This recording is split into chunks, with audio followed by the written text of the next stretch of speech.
Bienvenue chers élèves, cours à distance, deuxième année du baccalauréat, sciences, mathématiques A et B, année scolaire 2022-2023.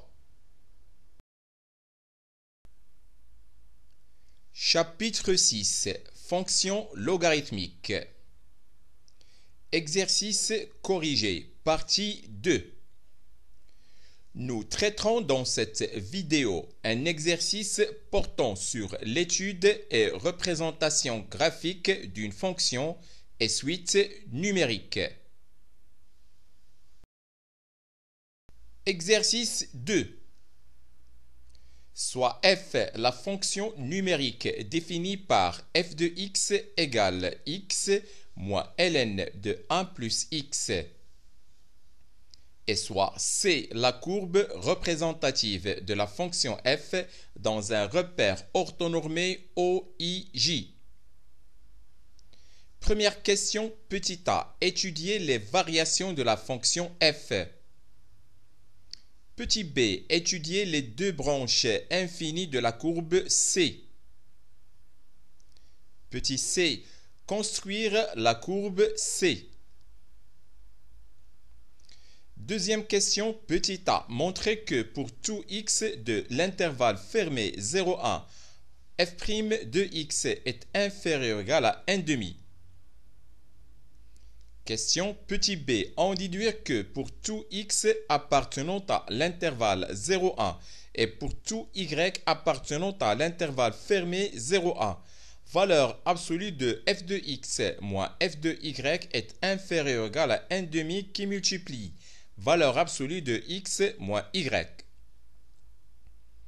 Troisièmement, on considère la suite numérique un telle que u0 égale 1 et un égale un moins 1 moins ln de 1 plus un moins 1 pour tout n supérieur ou égal à 1.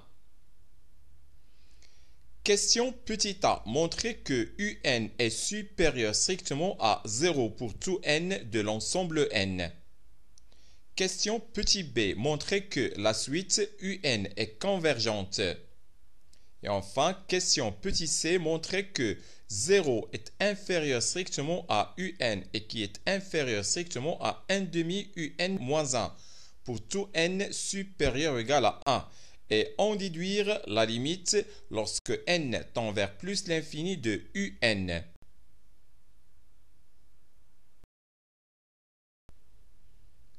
Corrigé de l'exercice.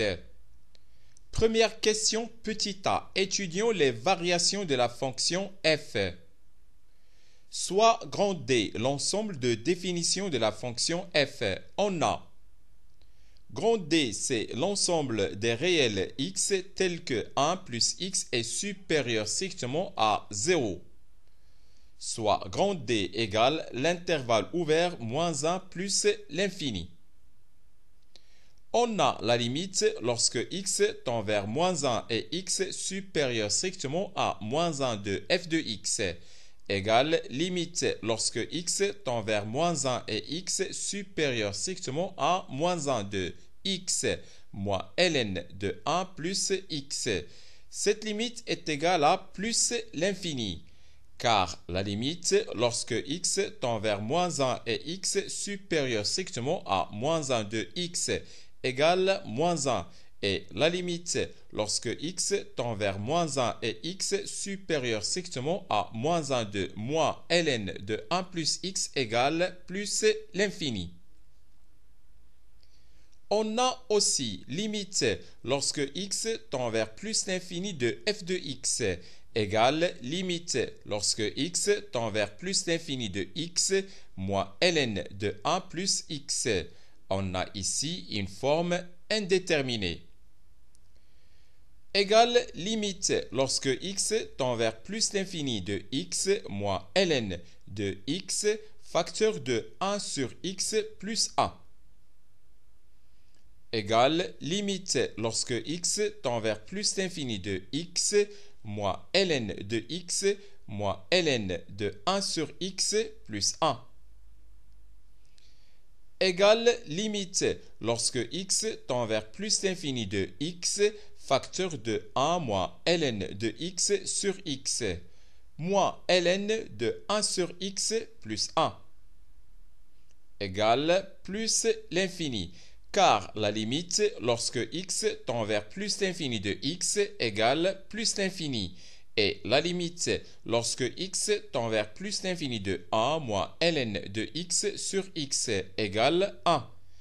Et la limite lorsque x tend vers plus l'infini de moins ln de 1 sur x plus 1 égale 0. La fonction f est dérivable sur l'ensemble D et on a pour tout x de D, f' de x égale 1 moins 1 sur 1 plus x égale x sur 1 plus x. Le signe de f' de x est celui de x, car 1 plus x est supérieur strictement à 0 pour tout x de l'ensemble D. On a f' de 0 égale 0. f' de x est supérieur strictement à 0 pour tout x de l'intervalle ouvert 0 plus l'infini. Et f' de x est inférieur strictement à 0 pour tout x de l'intervalle ouvert moins 1, 0. Par conséquent, la fonction f est strictement croissante sur l'intervalle fermé en 0 plus l'infini et elle est strictement décroissante sur l'intervalle ouvert en moins 1 et fermé en 0.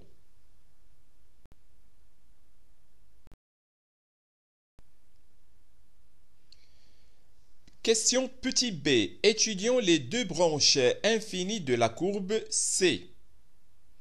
On a la limite lorsque x tend vers moins 1 et x supérieur strictement à moins 1 de f de x égale plus l'infini. Donc, la courbe C admet une asymptote parallèle à l'axe des ordonnées, asymptote verticale, d'équation x égale moins 1. On a la limite lorsque x tend vers plus l'infini de f de x égale plus l'infini. Calculons la limite lorsque x tend vers plus l'infini de f de x sur x.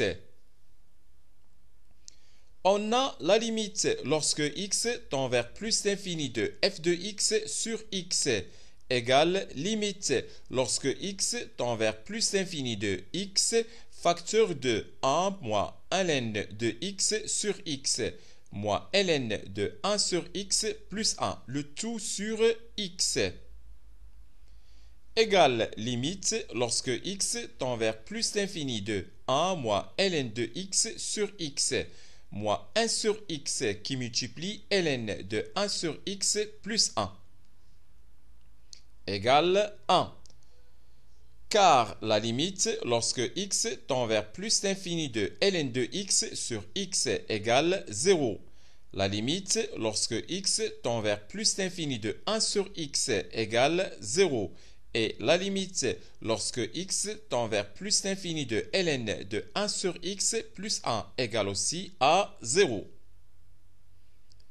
Maintenant, calculons la limite lorsque x tend vers plus l'infini de f de x moins x. Limite lorsque x tend vers plus l'infini de f de x moins x égale limite lorsque x tend vers plus l'infini de moins ln de 1 plus x. Et cette limite est égale à moins l'infini.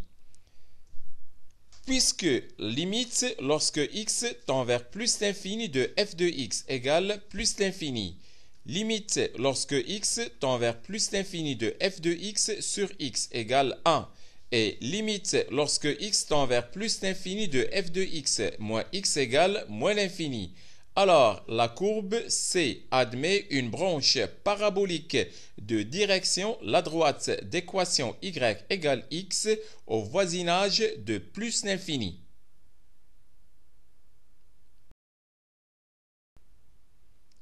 Petit c, construisons la courbe C.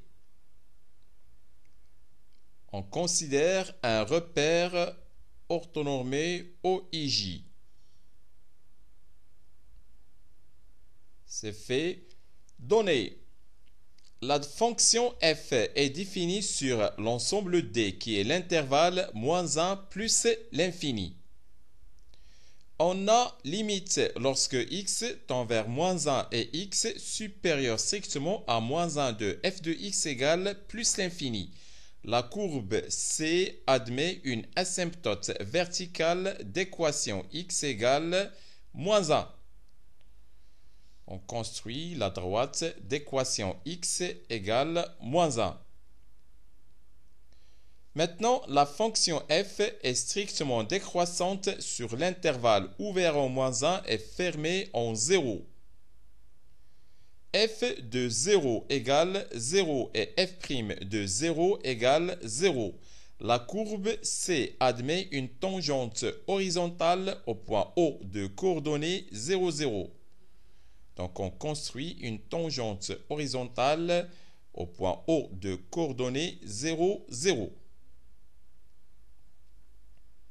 La fonction f est strictement croissante sur l'intervalle fermé en 0 plus l'infini. Et enfin, limite lorsque x tend vers plus l'infini de f de x égale plus l'infini. La courbe C admet une branche parabolique de direction la droite d'équation y égale x au voisinage de plus l'infini. On construit la droite d'équation y égale x. Et enfin, on trace courbe C.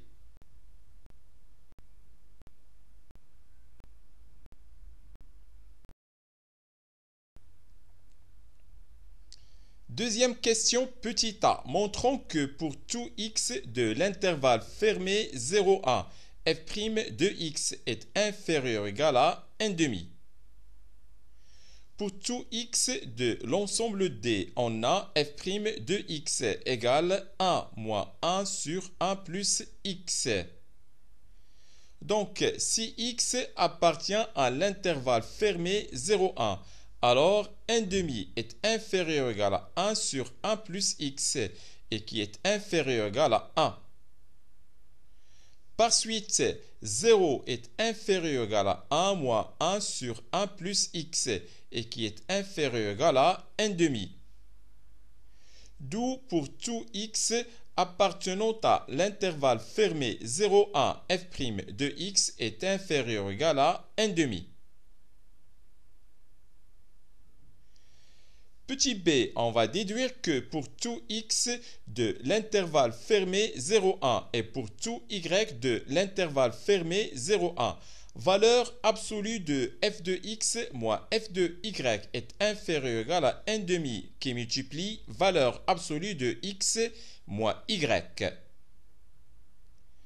D'après la question précédente, on a pour tout t appartenant à l'intervalle fermé 0, 1, 0 est inférieur ou égal à f' de t et qui est inférieur ou égal à 1,5. Donc, pour tout t appartenant à l'intervalle fermé 0, 1, valeur absolue de f' de t est inférieure ou égal à 1,5. Soit x et y, deux réels de l'intervalle fermé 0, 1. La fonction f est continue sur l'intervalle fermé d'extrémité x et y et elle est dérivable sur l'intervalle ouvert d'extrémité x et y. Et on a f' de t en valeur absolue est inférieur ou égal à 1,5 pour tout t de l'intervalle ouvert d'extrémité x et y. Donc, d'après l'inégalité des accroissements finis, on a valeur absolue de f de x moins f de y est inférieur ou égal à 1,5 qui multiplie valeur absolue de x moins y. D'où pour tout x appartenant à l'intervalle fermé 0, 1 et pour tout y appartenant à l'intervalle fermé 0, 1, valeur absolue de f de x moins f de y est inférieure ou égal à 1,5 qui multiplie valeur absolue de x moins y. D'où pour tout x appartenant à l'intervalle fermé 0, 1 et pour tout y appartenant à l'intervalle fermé 0, 1, valeur absolue de f de x moins f de y est inférieure ou égal à 1,5 qui multiplie valeur absolue de x moins y. 1,5.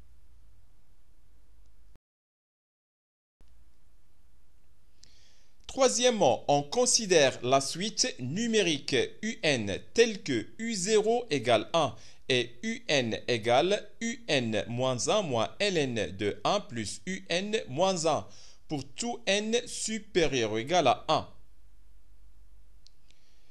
Question petit a. Montrons par récurrence que UN est supérieur strictement à 0 pour tout n de l'ensemble n. Pour n égale 0, on a U0 égale 1 et qui est supérieur strictement à 0. La proposition est vraie pour n égale 0.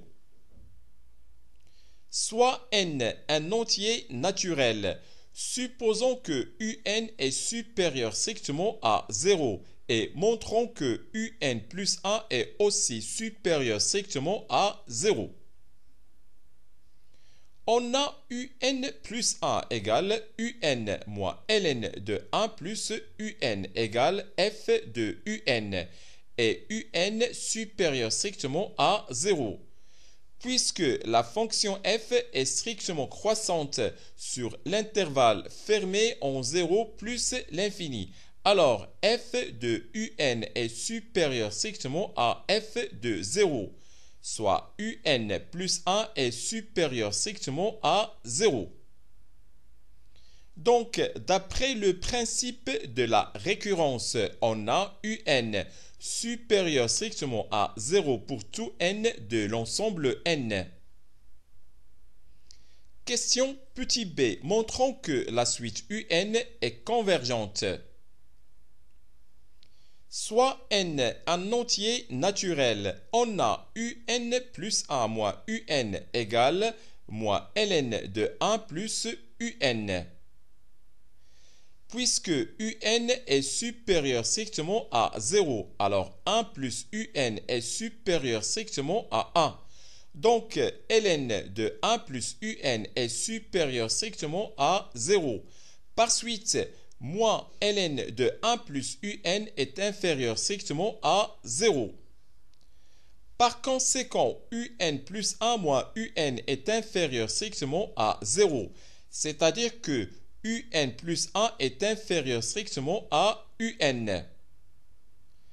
Puisque UN plus 1 est inférieur strictement à UN pour tout n de l'ensemble n, alors la suite UN est décroissante. Conclusion. La suite UN est décroissante et minorée car UN est supérieur strictement à 0 pour tout n de l'ensemble n. Donc, UN est convergente. Question petit c. Montrons que 0 est inférieur strictement à UN et qui est inférieur strictement à 1/2 UN moins 1 pour tout n supérieur strictement ou bien supérieur ou égal à 1.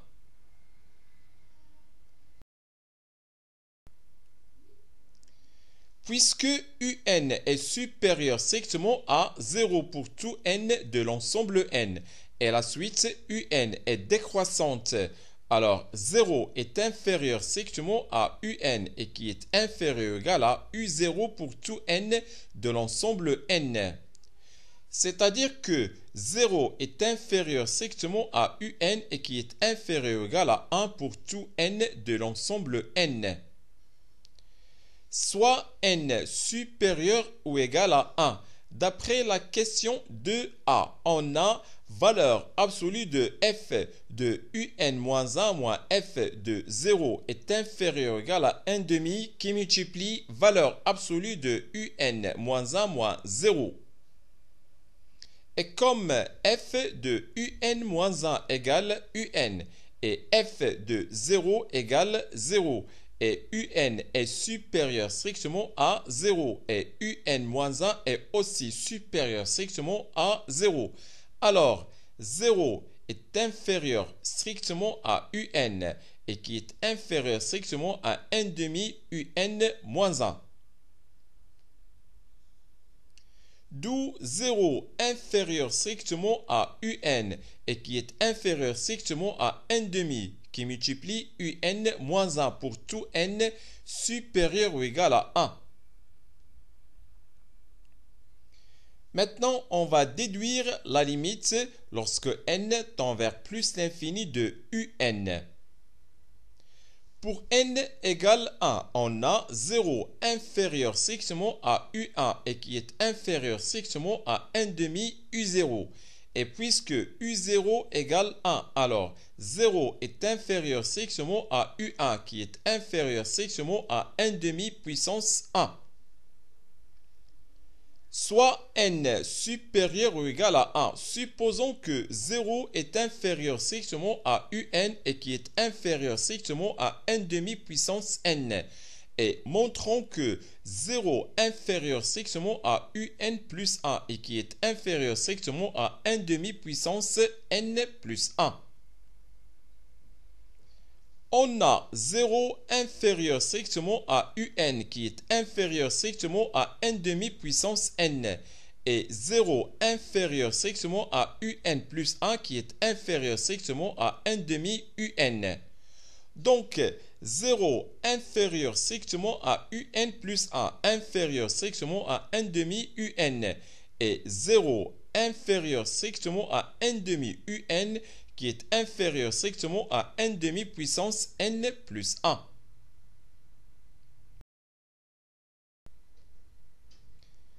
Et par transitivité, on obtient 0 inférieur strictement à un plus 1 qui est inférieur strictement à 1 demi puissance n plus 1.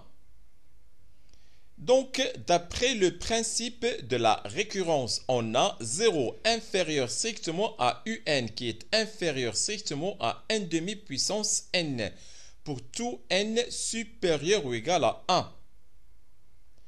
Et comme 1 demi est compris strictement entre moins 1 et 1, alors la limite, lorsque n tend vers plus l'infini de 1 demi puissance n égale 0. Par conséquent, limite lorsque n tend vers plus l'infini de un égale aussi à 0. C'est la fin de cette deuxième partie d'exercice. Au revoir.